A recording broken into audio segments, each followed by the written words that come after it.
اللهم انت ربی، پروردگارا تو رب منیت.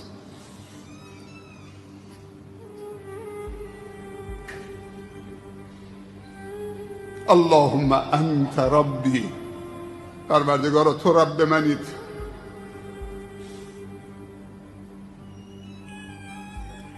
معنیش اینه